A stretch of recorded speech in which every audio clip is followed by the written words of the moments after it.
Hey, folks, greetings from the Offensive Security Group here at SecurIT 360, coming at you with a new episode of the Cyber Threat Perspective. Today, you've got myself, Brad, and Mr. Spencer here, and we're going to be talking about some upcoming stuff that we're going to be doing at a conference next week.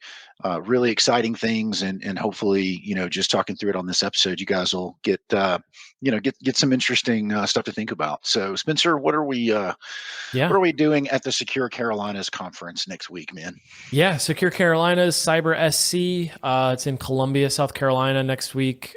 So depending on when you're listening to this, we're going to be out there October, the 8th, 9th, 10th, something like that. Yep. I think the workshop is on Thursday, which is like the 10th, I believe. But essentially the workshop that I'm giving is on AD security, Active Directory security. Specifically, I think we called it hardening Active Directory to prevent cyber attacks, something like that. Yeah, I hear you know a little bit about that. So yeah, I mean, I know a little bit about poking at AD, administering AD. For those who are unfamiliar, I like to call myself a recovering sysadmin. I say that I've been saying that a lot this week because we've had so many kickoff calls, and that's kind of how I introduce myself. So I feel like a bit of a broken record at this point, saying it over and over and over again. But I used to administer Active Directory. I did the whole help desk to sysadmin to network admin, AD, and all that. So very familiar with administering Active Directory, administering Windows environments, servers, infrastructure, dealing with VMware and networking and all that, all the typical IT admin stuff. And what I missed a lot from that time period in my life was the security side of things. Yeah. I eventually moved into a security role, and I was managing security at the insurance company where I used to work. But not until I got into that security role, I started thinking about securing AD. I was always administering it, resetting passwords, setting up servers, joining computers and servers. So this workshop is designed for sysadmins, IT people, pen testers, cybersecurity professionals who want to learn more about securing Active Directory and specifically hardening Active Directory against cyber attacks. So this is not a workshop that's all theory and kind of whiteboard and PowerPoint and these are the theoretical ways that you secure Active Directory. This workshop is hands-on, interactive, how you actually mitigate real threats that real threat actors are going to try and abuse in your environment.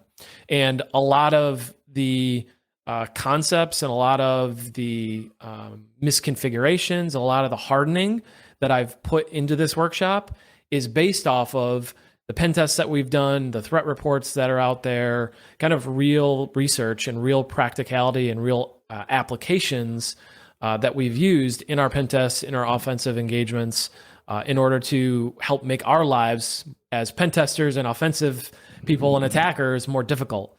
So that's kind of the high level of the workshop. That's good stuff, man. And my background, similarly, I'm gonna age myself a little bit here. I started out managing NDS. If you don't know what that is, it's NetWare's version of Active Directory that was really popular in like the 90s. And I helped a lot of financial institutions migrate over into Active Directory in 2000 and 2003 Active Directory environments. And so, yeah, I mean, I'm familiar with Active Directory. My information is probably a little more dated than yours, but fundamentally not a lot has changed, I would imagine. Yeah, I was going to say, Active Directory is still Active Directory. One of the amazing things, there are a lot of insecure defaults. There's a lot of things that make you scratch your head, like what were they thinking? But Active Directory is still, in its truest form of like security, it's still very stable. Like it's still very manageable out of the box. It's still very, very useful and continues to be kind of a staple. And that's why we see so many organizations still using it, right? I mean, you could argue that the adoption of on-prem AD or the use of it, God bless you, is going down with the prevalence of cloud, with Entra. We are seeing more and more Entra-only shops. Yep. But we still, I mean, Brad, you'd probably say 90% of the organizations that we see still have some form of AD in their environment. Yeah, I mean, on-prem is still either on-prem or hybrid is, those two configurations represent by far the vast majority of clients that we do internal pen testing with. And Yep. so, it's very relevant still for most people. And that's one of the reasons that we're going to be talking about it today and next week. And I'll also say too, we're in a rather unique position, right? Because I also for some time taught computer stuff, right? MCSE, MCDBA, CEH, all that for a small training outfit. And the best instructors, in my experience, after watching a lot of people smarter than me and better than me, are guys who teach from experience, right? As opposed to being book learned, which is still valuable, don't get me wrong. But having instructors who were part-time instructors who came in and taught a class and then went back to their day job as Active Directory guys tend to bring a lot of value. And I think we're in a unique position to do that for the folks that are coming to this workshop. And and just say like, hey man, we see this in real life. Yep. We're literally, gaining a lot of Yep. traction in networks based on what you're going to learn how to fix, detect, et cetera, in this Yep. workshop. Yeah, and I think I'm taking kind of an interesting approach to it. You see a lot of these Active Directory security courses or training programs, and it's like, how do you attack Active Directory? You spin up a Kali box and you do relaying and LMNR spoofing and or poisoning, and you do these attacks, and those are all real attacks. They're all valid. Mm-hmm. I'm taking the approach as a sysadmin.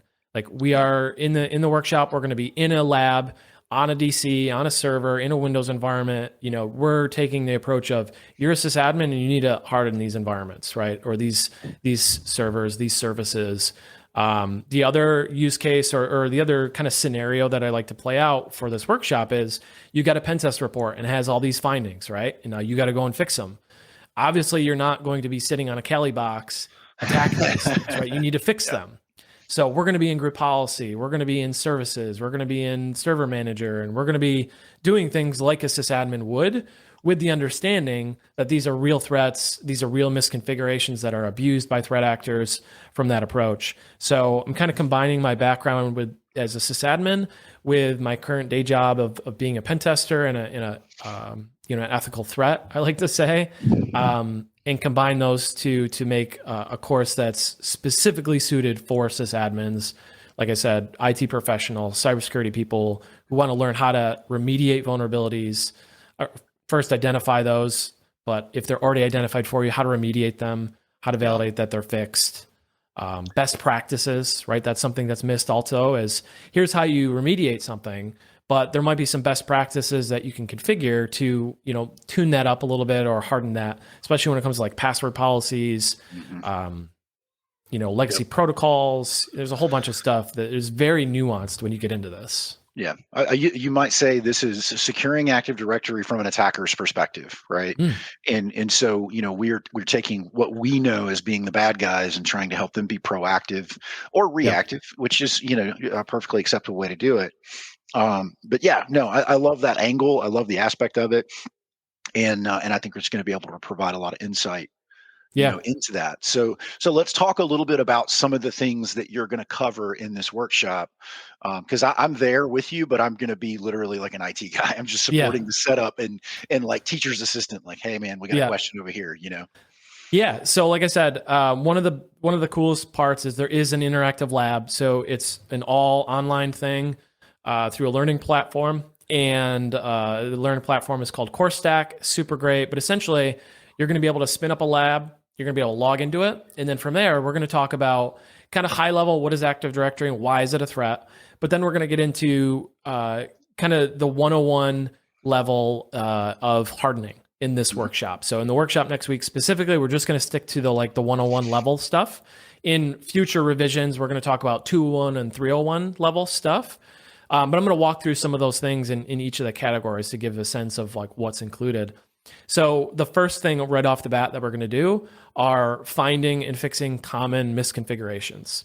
So this is something I talk about a lot, but it's like, passwords in group policy, passwords on file shares, unattended files that have credentials. A lot of it's around credentials or just overly misconfigured certificate templates, things that are very low-hanging fruit that are very high risk.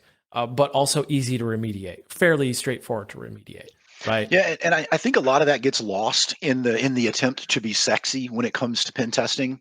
Mhm. Is and you can attest to this. We talked about it on multiple episodes here at the Cyber Threat Perspective.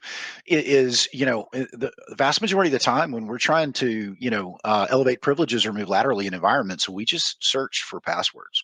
Yeah. Right, like we're literally just like, hey, environment, if password equal, and here we are, right, and then we start moving around in the environment. So Yep.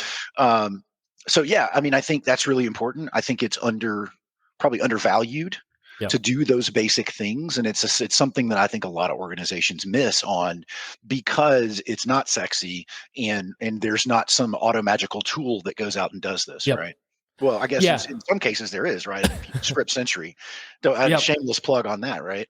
Yeah, definitely. That's one of the things that I've included in the finding and fixing common misconfiguration section is misconfigured dangerous logon scripts, certificate template issues, group policy issues, things that are low hanging fruit, very trivial to find and to fix, and to remediate and harden in your environment. The other aspect of this is, because we're coming at this from an offensive perspective, right? Like these are things that we look for on pen tests. So if you went through this and you configured all of these hardening measures and you looked for all these misconfigurations and you had us come in and do a pen test, there'd be like nothing there. Like honestly, like if everything is pretty well locked down, your shares are locked down, like you're not putting passwords and credentials, and you're doing the stuff that's in this workshop, like there's just gonna be nothing to poke at. Like So it's this going to is be a really boring engagement for us, or so this is frustrating. how to make Spencer frustrated on an internal pen test is what this Yeah, should be called. exactly. Exactly. Because Good. a lot of these things are it's the initial foothold, right? It's like a misconfigured certificate template maybe doesn't get you to domain admin, but gets you like server admin, right? And that's your foothold that you need. That's that one little missing piece that you needed to continue the attack, or credentials on a share, or a login script. Like a lot of these things, like it's the linchpin in the attack lifecycle, right? And if you prevent that, if you block that, or you harden that, it's going to be a lot harder for an attacker to have their way with your environment, Yeah. Well, and that's the name of the game, right? I mean, nobody's ever going to be perfect. What we want to do is find those high value things that if we remove that building block from the environment, it's a stumbling point for a bad guy. And if Yep. we make it hard enough, they're going to have to get really noisy and probably caught if they Yep. want to do anything. And that's really the name of the game, just generally speaking, Yeah. from a cyber perspective.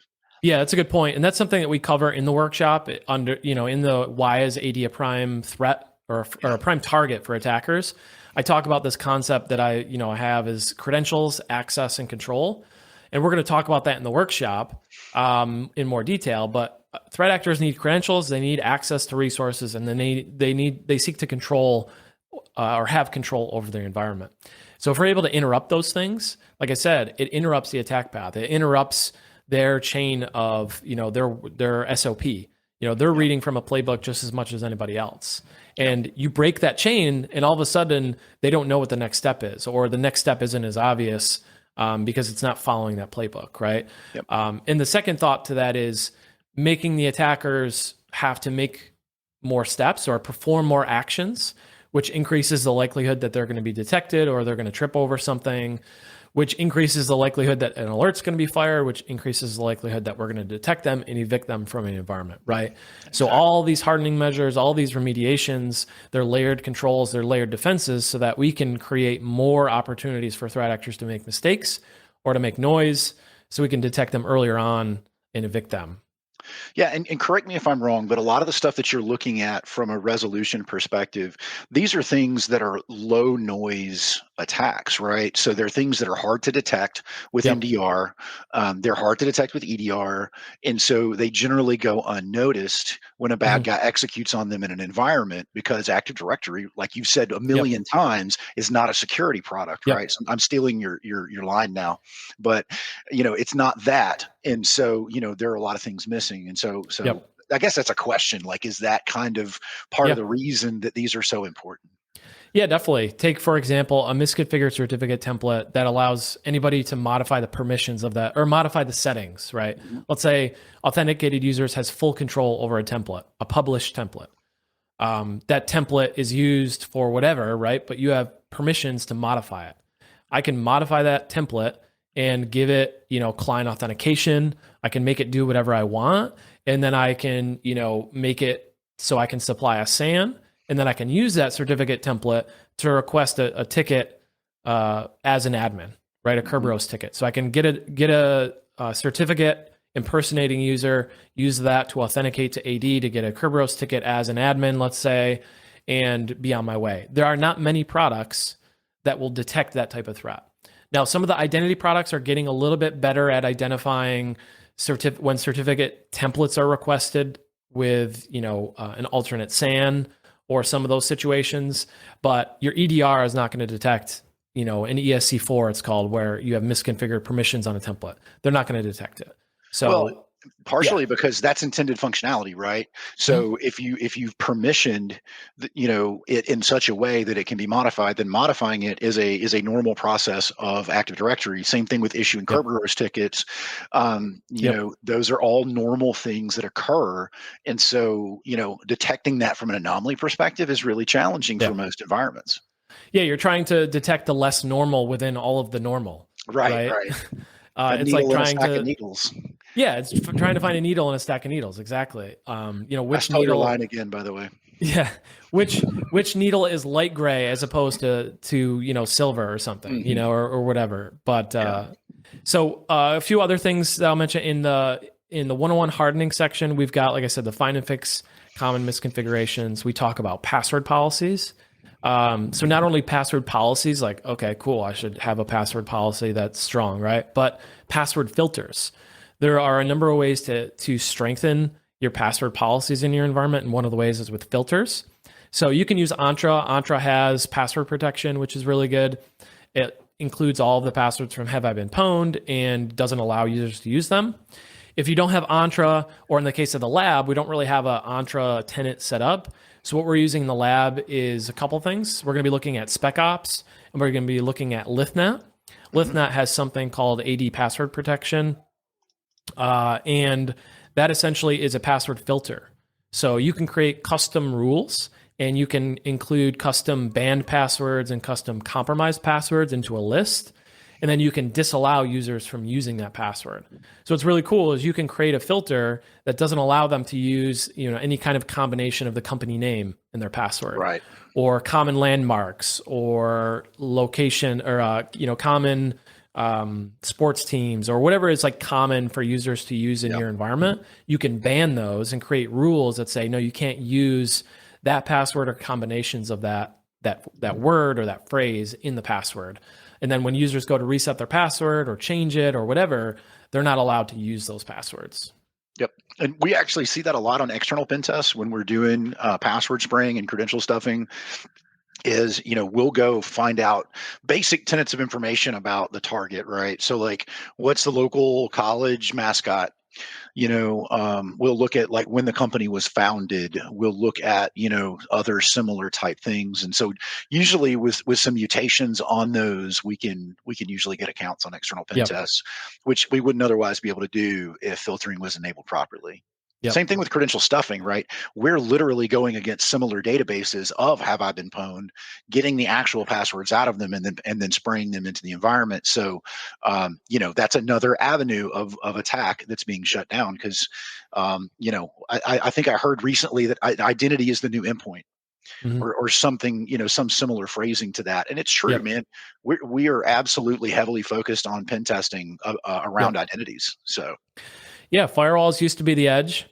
And then it moved to, work from home. It was kind of devices. And, obviously in recent years, it's also the identity, right? Because we have all these cloud apps and we're SSO to everything. So now all you need is a token. Yeah, a session. You're done.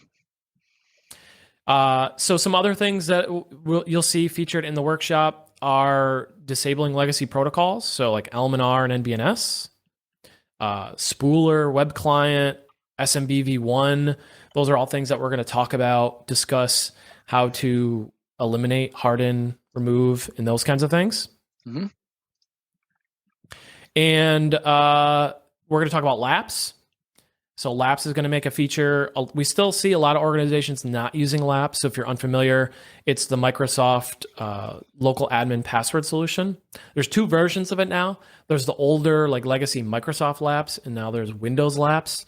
Windows Laps is built into modern OSs, so like Windows 11 and newer, Server 2019 and newer, I believe. And you can manage it with Intune, so within Entra. So that's really great. And then we're going to talk about PowerShell, one of my favorite things to use and abuse on Big engagements. surprise there. If there was one thing that I would say to do to make my life more difficult during pen tests is to restrict PowerShell. Constrained language mode. Constrained language mode, application control, like make PowerShell extremely difficult to use. And I'm a very big believer that you'll see not only pen test activity, kind of take a hit, but threat actors. A common use case for PowerShell is to, use it to download another stage. So like the malware gets dropped, they use PowerShell to kind of download the next stage of their malware. If they're not able to run PowerShell or it's difficult, that's going to be a hard stop, so to speak, for threat actors continuing their campaigns. Yeah, absolutely. And, PowerShell's been that way for as long as I can remember. I think it first came out in, it was after XP, right? And when PowerShell really first made a splash, everybody loved it. And then it kind of made its migration over into the dark world. And it has been a persistent issue. For a number of years. So I'm glad to see that we're talking a little bit about that in this workshop. So that's good. For sure. Last couple things, in the 201 and the 301. So those are coming soon in future revisions of the workshop. I was trying to say course and work at the same time. Workhorse. Yeah, that works. So in the workhorse, in the workshop, in future revisions, we're going to be talking about least privilege and like tiered security. We talk about like enhancing our auditing and logging capabilities, restricting like lateral movement protocols. So like RDP, WinRM, PS remoting, that kind of stuff. That's pretty prevalent in attacks as well. We're also going to talk about disabling some legacy features like enabling SMB signing and LDAP signing, things like that. We're going to talk about protected users. And like I said, tiered security is going to make a feature as well. So more advanced, kind of harder to do things that take a little bit longer to set up are coming in future revisions. So. No, that's great stuff, man. And as you guys heard, this is not going to be the only time that we put on this workshop or this workhorse. And workhorse. Yeah, we're just going to call it that now. And so, if you guys have interest in maybe taking a future workshop with us, just reach out to us and let us know. If there's enough interest, then we might do some type of open enrollment thing, or maybe hit up a conference near you. So, let us know if that's of interest to you guys. All right, folks, that's all we have time for today. I hope you enjoyed this episode, and we'll see you next Wednesday.